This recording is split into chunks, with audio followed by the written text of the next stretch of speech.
नमस्कार दोस्तों। आज आईपीसी की कुछ महत्वपूर्ण इम्पोर्टेंट सेक्शंस के बारे में पढ़ेंगे। तो सबसे पहले है सेक्शन 24। इसमें है बेईमानी करना, डिसऑनेस्टली। भारतीय दंड संहिता की धारा 24 के अनुसार जो भी कोई किसी एक व्यक्ति को गलत तरीके से लाभ पहुंचाने या अन्य व्यक्ति को गलत तरीके से हानि पहुंचाने के आशय से कोई कार्य करता है, वह उस कार्य का बेईमानी से किया जाना कहलाता है। अगर मान लिया किसी को गलत तरीके से लाभ पहुंचाता है कोई बंदा, या फिर गलत तरीके से हानि पहुंचाता है, तो उसको कहेंगे कि उसने बेईमानी की है, डिसऑनेस्टली किया है। इंग्लिश में पढ़ लेते हैं दोस्तों। According 24 of Indian Penal Code, whoever does anything with the intention of causing wrongful gain to one person or wrongful loss to another person is said to that thing dishonestly। तो आशा करता हूँ कि आपको समझ में आ रही होगी ये बात। उसके बाद है धारा 53 53 सेक्शन। इसमें है दंड का प्रावधान।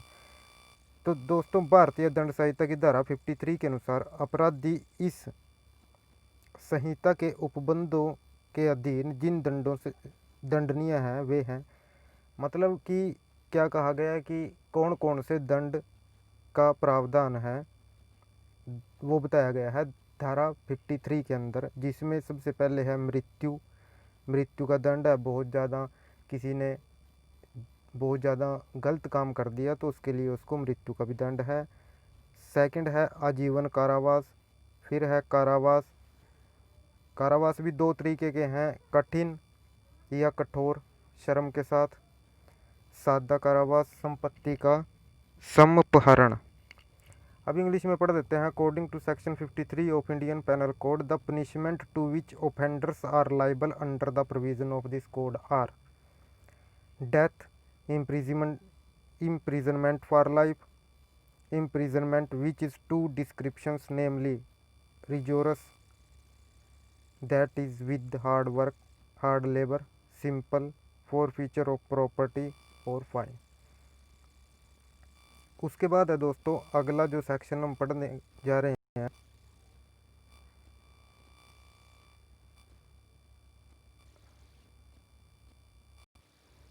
सेक्शन 82।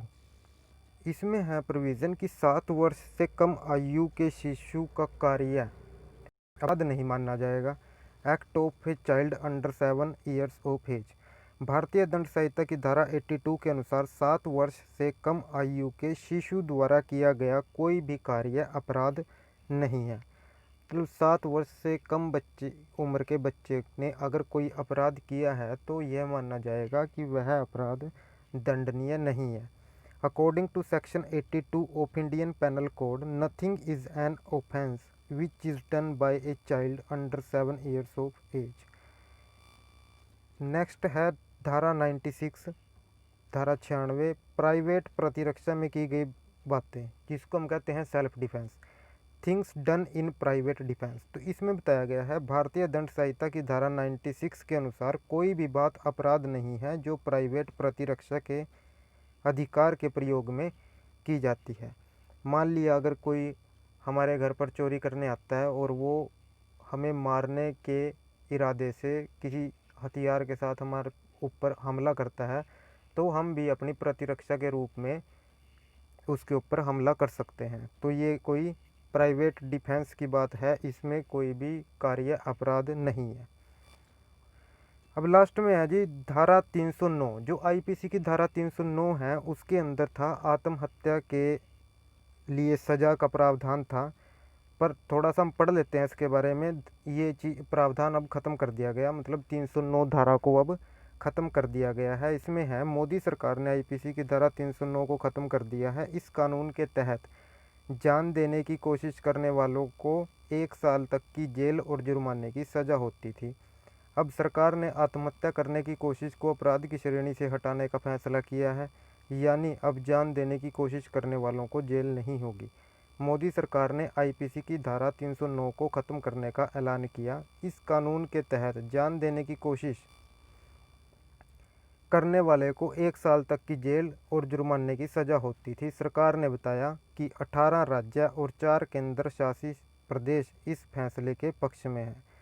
कुछ दिन पहले गृह राज्य मंत्री किरण रिजिजू, ये 2014 की बात है दोस्तों, तो उस टाइम जो हमारे मंत्री किरण रिजिजू ने लोकसभा में बताया था कि लॉ कमीशन ने अपनी रिपोर्ट में सिफारिश की कि सेक्शन 309 को अपराध की श्रेणी से हटा दिया जाना चाहिए। कमीशन ने कहा था यह कानून मानवीय दृष्टिकोण से सही नहीं है।